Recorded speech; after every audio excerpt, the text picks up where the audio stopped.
श्री शिवाय नमस्तुभ्यम। दोस्तों राधे राधे, जय श्री कृष्णा। तो दोस्तों हम अब जानेंगे कि प्रदोष व्रत कब है और इसका शुभ मुहूर्त क्या है और इसका मंत्र क्या है। प्रदोष व्रत में हमें कौन सा मंत्र जाप करना चाहिए। तो कल प्रदोष व्रत पर 2 घंटे 15 मिनट का शुभ मुहूर्त है। जाने विधि व मंत्र और पूजा कैसे करें। गुरु प्रदोष का व्रत रखने वाले इस दिन भगवान शिव की पूजा करने से पूरे फल की प्राप्ति मिलती है।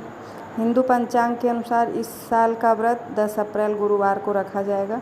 इस साल चैत्र महीने के शुक्ल पक्ष को त्रयोदशी तिथि के दिन गुरु प्रदोष का व्रत रखा जाएगा। इस दिन पूरे विधि विधान से हमें भगवान शिव की आराधना करनी चाहिए। संतान कामना के लिए भी यह व्रत रखा जाता है। प्रदोष व्रत की पूजा हमें संध्या काल में करनी चाहिए। पूजन का शुभ मुहूर्त व पूजा विधि, सामग्री, पूजा का समय सब हम आपको बताएंगे। समय 6:44 पे शाम के टाइम है प्रदोष काल में और 8:05 तक रहेगा। शिव की पूजा हमें उसी समय करना है प्रदोष काल में। हमें जब भी पूजा करें, यदि आपको अच्छा फल प्राप्त करना है तो शाम के टाइम ही भगवान शिव की आराधना पूजा करनी चाहिए। सुबह में भी कर सकते हैं। 1 लोटा जल चढ़ा के छोड़ दीजिए, फिर सारा दिन व्रत रहिए। इसके बाद फिर भगवान का शाम के टाइम अभिषेक करिए अच्छे से पंचामृत से। तो हमें शिव की पूजा में क्या क्या सामग्री लगेगा वो भी हमको ध्यान देना है। तो हमें दूध, दही, घी, शहद, चीनी ये सब पंचामृत बना लेना है। और फूल, फल, अक्षत, बेलपत्र, धतूरा, भांग, शहद, गंगा जल, सफ़ेद चंदन, काला तिल, हरा मूंग, समी पत्ता। और हमें भोग में खीर या सफ़ेद मिठाई, सूखे मेवे, फल, मखाने भोग में हमको भगवान शिव को ज़रूर अर्पित करना चाहिए। तो प्रदोष के दिन हमें शाम के टाइम सबसे पहले, सुबह के टाइम पहले सबसे पहले स्नान करके और भगवान का श्री शिवाय नमस्तुभ्यम जाप, चाहे सांब सदाशिव, सांब सदाशिव, सारा दिन अपने मन में ध्यान रखना है और भगवान का हमें अच्छे से पूजा पाठ करना है। तो हमें प्रदोष के दिन भगवान शिव की पहले सुबह में पूजा करना है, तो सुबह में करके चाय पानी कर लीजिए। फिर सारा दिन हमें व्रत रखना है और भगवान का मंत्र जाप लगातार करना। पूजा से ज़्यादा फलित हमको मंत्र जाप है। जितना हम भगवान का नाम जप करेंगे उतना ही हमारी कोई भी व्रत रहेगा वो ज़रूर पूरा होगा।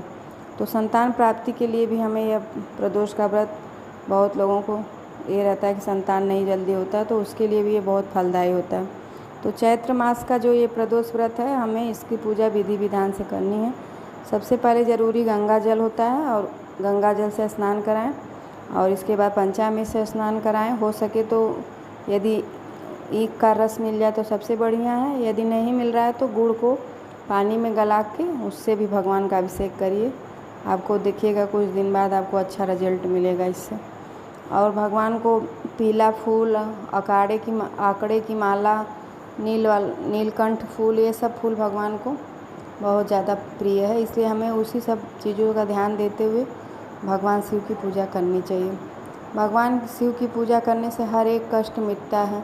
यदि घर में घोर गरीबी और घोर लड़ाई झगड़ा क्लेश डेली का डेली हो रहा है, तो हमें भगवान शिव के मंदिर की अच्छे से सफाई करनी चाहिए। उससे हमारे आधे से ज़्यादा रोग घटित होता है, आधे से ज़्यादा गरीबी दूर होती है और भगवान शिव हमेशा हम लोग के साथ खड़े रहते हैं। तो इसलिए हमें प्रदोष के दिन हो सके तो शाम के टाइम झाड़ू पोछा मंदिर में ज़रूर करिए और भगवान का विधि से जितना हो सके उतना मन में भगवान का जाप करते हुए बस विश्वास रख के करिए, तो कोई भी काम आपका असंभव नहीं है। इसलिए हमें भोलेनाथ पे विश्वास करके पूजा करनी चाहिए।